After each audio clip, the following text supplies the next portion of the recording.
Hey guys, welcome back to more HOA stories. In this video, a homeowner association Karen poisoned my service dog and claimed that dogs are forbidden in the HOA neighborhood, despite me not even being an HOA member. Let's dive right into the story. And the first one starts like this. I'm sad to say that I live within an HOA, and despite not being a member, that does not prevent me from getting harassed just as much, if not more, than the people who are actual members. Mostly them trying to get me to join and give them money by bugging me. That kind of thing just makes me want to join something less the more that I'm being pushed to do it. What doesn't help them is the fact that any member I speak to that is not part of the board regrets joining and is not shy to admit that fact. There are some members who actively try and stop us non-members from making the same mistakes they did and join, with the biggest problem being that a Karen seems to run the show and is unbearable to members, constantly bothering them and holding the threat of fines over their head for the audacity to disagree with her. Mainly, she likes to let her kids run wild, and if anybody tries to complain to her about it, she will remind them of her position, thinking that being in charge of an HOA makes her so super special, like she is the queen or something. I've heard horror stories about her, but in the past she has been fake nice to me in order to try and get me to join her HOA. Now, I've been legally blind since I was about 15 years old, and my vision since that point has just gotten worse. It is not the stereotypical everything is black, but I basically cannot make anything out at this point, even with my super thick glasses. I qualified for a service dog and was on the waitlist for a long time, since they had to be trained and all of that stuff. Anyway, I got one and was very happy for the day-to-day tasks to become easier for me. I had gotten to the point that going out alone was just dangerous, because even with my cane it was hard to tell if a car was coming or just things not in arm's length being a potential issue. My dog's name was Mia, and she was amazing. We became best friends right away. Some people don't realize that a service dog is not working 24/7, they need time at home to just be a normal dog too, and for the two of us to bond. Karen got wind that I had a dog in the neighborhood, and she was not happy about it. She had a hatred of dogs and was not afraid to publicly share that information with every single person around her. To her, dogs were all vicious animals that wanted to attack children and spread around disease. She actually had gone on a rant in the past about dogs being plague carriers, and having dogs in the neighborhood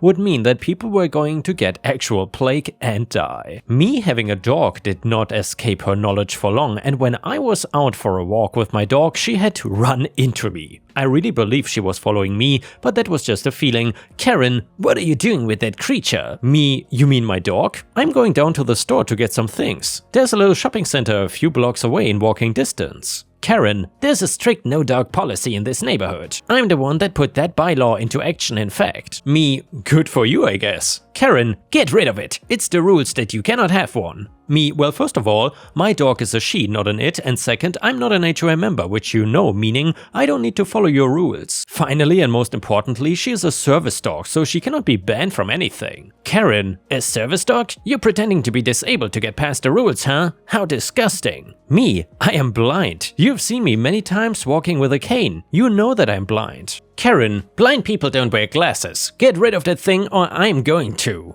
Me, come near my dog and I will call the cops on you. I went to the store and a few weeks passed by without anything drastic happening. We got on a schedule, and before bed I would always let Mia outside to empty her bladder one last time before bed. This time though, she seemed to be taking longer to get inside, and I tried to navigate the dark lawn in order to find her. Calling her name, and she ran right up to me back in service dog mode. However, she was chewing on something. I questioned what she was chewing and told her to drop, which she did. Now, I wouldn't have even known Karen was on my property since it was so dark, but she just had to open her mouth. She told me that I was nasty for not letting my dog enjoy a nice treat, admitting that she had given my dog something to eat. We went back inside, and within the hour, Mia started to get very sick, and I knew something was wrong. I managed to get us a ride to the emergency vet, who ran tests and ended up having to pump her stomach. She had eaten some of what Karen gave her, which I learned at that point was beef. Beef that also had cleaning chemicals on it, because that is what was in her system. So Karen had basically tried to poison my dog just because she did not want her in the neighborhood. I was crying, even though the vet said that Mia was gonna be fine. By the next day I had contacted a lawyer who knew about the laws regarding service animals and tampering with one. They are considered medical devices, and messing with one is on the same level as if you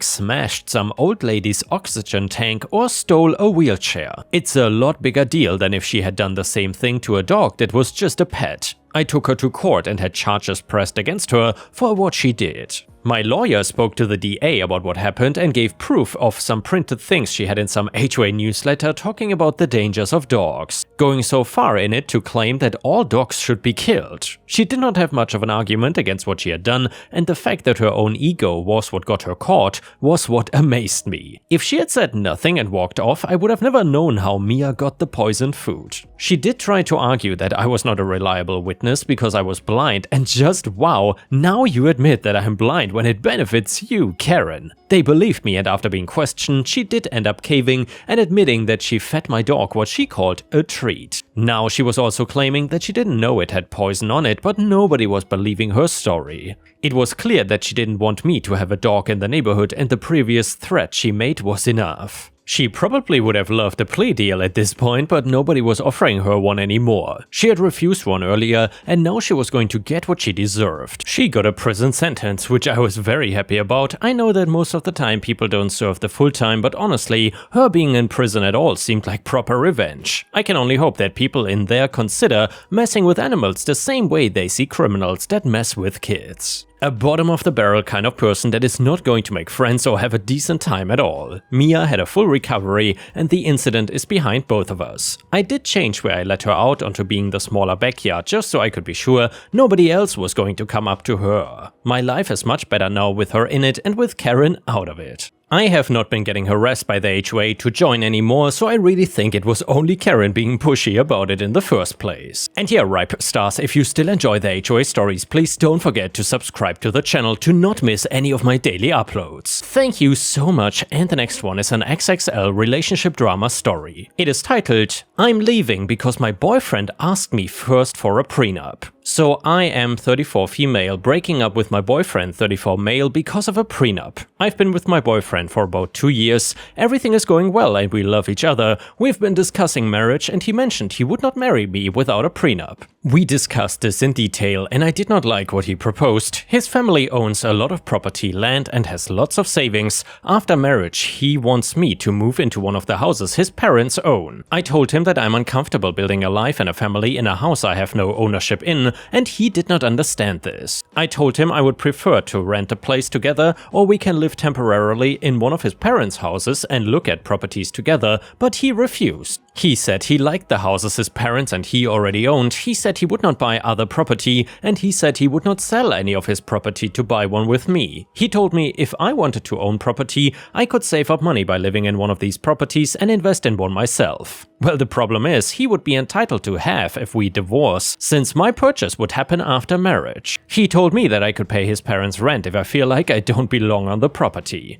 He told me I could buy half of the house we live in from his parents. The problem is, I don't like the houses that him or his parents own. They also have a lot of stuff and I feel like there's no space for me. I want to look at houses, I want to pick the place I live in, and I want to do it with my partner. I've made this clear to him over and over, but he won't budge. He earns more than me and he has more assets than me for sure. He made it clear that he was afraid I was a gold digger and he wants to protect himself and his family assets from me, which I can understand. And by the way, if you are that afraid of someone, why are you even together with them? Then again, I'm not against a prenup, but obviously this boyfriend seems like he does not trust OP at all. Very strange relationship. Anyway, this whole thing has made me feel very weird. This topic has come up before and it has always made me feel very small. It makes me feel like all he cares about are his assets. It makes me feel like he wants me as long as I fit into the life he already built and doesn't care to build one with me. It makes me feel like I'm a gold digger. He has enough money to retire right now and live comfortably. I don't. He basically told me that whatever money he earns now he can spend so he won't be investing in too much anymore. He expects our earnings and our savings after marriage to be split, which I feel off about, to be honest. I'm sure this is normal for some people. I'm sure other people would be happy to be with someone who was well off, but I am not.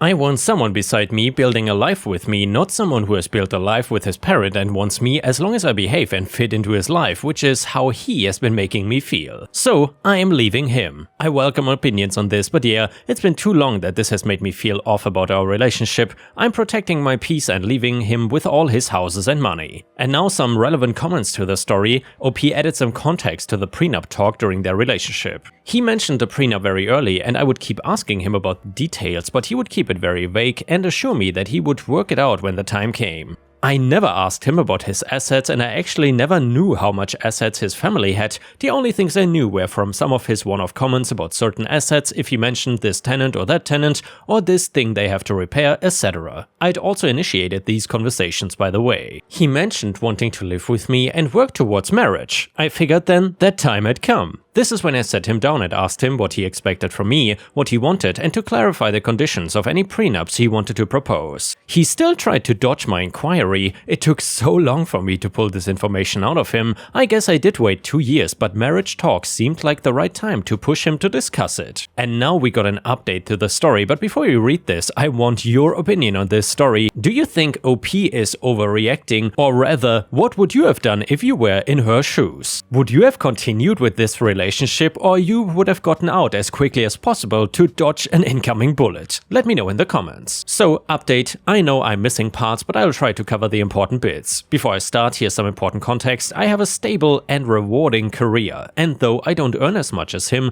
I'm very happy with what I can afford. My parents have always taught me that women should be independent, and I've taken that to heart. I live below my means, which has allowed me to put aside money for savings and investments. A lot of comments have mentioned that I should take the free rent and that it would somehow set me forward in life, but for me, giving up my sense of autonomy and control over my home, my safe space, is not worth the potential savings. I lived with my parents and saved aggressively until I was 30, so I'm lucky enough to be in a position where I can comfortably afford rent or a mortgage by myself. Plus, he expected the living situation to be permanent. I would not move into a house owned by someone else just to save on rent. Would it be nice to save $2,000 a month? Sure, but most people pay rent and I'm not an exception. If I really wanted that, I could move back in with my parents, but again, autonomy is very important to me. Also, if he is this stubborn now, I don't see how this situation could be improved later after I already moved in. I could also counter the prenup and make it so that all my accumulated assets stay mine, or put in a clause that I'll be compensated for any children we have, or put that I would get alimony or at least have a roof over my head in case we divorce. But for me, that feels overly transactional. It also gives me the vibes that I'm gonna be living with a roommate who I sleep with and might have babies with, not a partner. I prefer to feel like we are in it together. He can keep what was his, but I want to build up what is ours. Also, if everything is split completely, it will open up a new can of worms. How will our expenses be split if I'm working and he's just chilling? What happens when we have children? He has money saved for them, but will I get a say in how we spend that money? I know these can be worked out, but this is not the type of marriage I want. I cannot predict everything that will happen and I don't think I can capture it in a contract. And it's already been so heartbreaking for me, I don't want to go through more. Anyways, yada yada yada, I will just say that it still felt like I was being stripped of my autonomy, stonewalled and treated like a hostile. On to the updates though, so I told him I needed to end this relationship. I appreciated and truly enjoyed my time with him, but our financial values and the preferred married lifestyle just don't match. It was a quick and easy conversation, to be honest. I expected the breakup to be a bit of a process, not a one and done thing, and well, since our lives overlap a lot, I'm also in contact with a lot of his family, so of course during this whole time,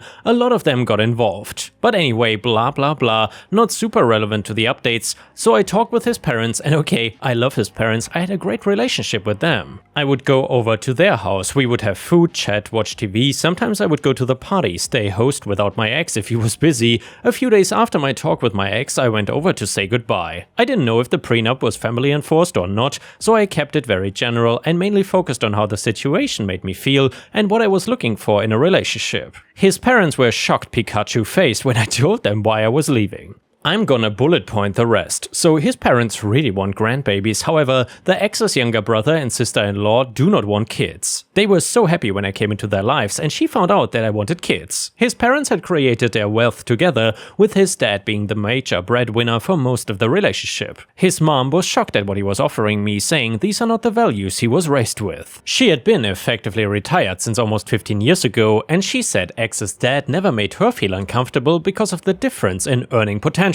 They told me that they built their assets for themselves and their children, and they said that includes whoever their children decided to share their lives with. They have many properties, however they also have enough investments that they can live off of those. They told me their plan was to sign over a house of our choosing as a wedding gift or sell a house and give us cash so we could buy a house we both wanted. As they got older, they planned to evenly divide their properties between my ex and his brother, since they would not want to manage the properties anymore and live off investments. Ex's mom said she would have made sure my name was on my ex's portion, especially since we were wanting kids. They also mentioned that investments will go directly into funds for grandkids after their passing. Maybe this is what my ex was referring to when he said his children would be set. A bit morbid though, to be honest. Anyway, ex's mom told me that the mother of her grandbabies would be taken care of, and she wanted us to be on equal footing while raising a family. To be honest, this conversation was kind of like a weight off my chest. I always loved his family and never felt excluded, but the prenup talks left me confused and hurt. What they said fit with what I knew from my ex and them before. I would be lying if I said I didn't start imagining this life. Anyway, I talked to my ex again. I will bullet point this too. Basically, he told me that his dad had joked before about how he hoped him and his brother would not find gold diggers, and that's where that comment came from. He felt responsibility to protect his parents' assets since he didn't feel entitled to them, so by extension I was not entitled either. In his culture, sons carry on the family line, so he felt he had to keep his assets in the family line, which I'm not part of, but any sons we had would be. Most of the assets he is worried about are under his parents' name, and he had never asked for their opinion on what to do. Basically, he just did what he thought he should be doing. He also said he is not that well off and that his assets should not come between us. This is still confusing to me. Isn't this whole thing because he was well off and wanted to hold on to what he had and not create a shared lifestyle? I think maybe he meant he did not own much and most things actually were under his parents' name. Anyway, he felt he was punching above his weight with me and was scared that I would leave him. He was afraid I was with him because of the finances, since that was the only thing he had more of, whereas he said I'm intelligent, hardworking, beautiful, blah blah blah. He was scared about moving forward with the relationship, but instead of communicating, he became defensive. To me, it seems like he said and did things because he was feeling deeply insecure. He had made a couple passing comments before about me being more beautiful than him, or how I am more hardworking, etc., but I'd always taken them as compliments, not self-deprecating comments towards himself. He is such a caring, funny and intelligent person, just in a different way than me. Also, I know he is not as confident as he comes across, but I had no idea that his insecurities ran this deep. He also apologized over and over about how he didn't mean to make me feel like an outsider to him and his parents, and insisted that he wanted to share a life with me. He said his insecurities and fear got the best of him, and he did not handle it well. He had taken advantage of my patience and lashed out because he felt inadequate and scared. It broke my heart because I think all this could have been avoided. We've been through this song and dance before many times where he would feel some sort of way and then act out as he is processing it. Until now, I always stay through it and we move on, but it's never gone on for so long, but I guess the issues we have faced before were smaller compared to mapping out our whole lives. I've pushed him to seek individual counseling and we've attended couples counseling together, but I cannot force him to sit and identify his emotions or employ the tools we were taught. The prenup conversation happened over a long period of time. We had so many chances to pump the brakes and reflect on what he was saying and simply just listen to me. But he didn't. He then sat in front of me saying that everything he said before was not what he meant. He said he would be happy to take care of me and our future kids. We could buy a house together or rent if I wanted to, because now he was not scared about creating a life together anymore. Complete opposite to everything he had been saying before,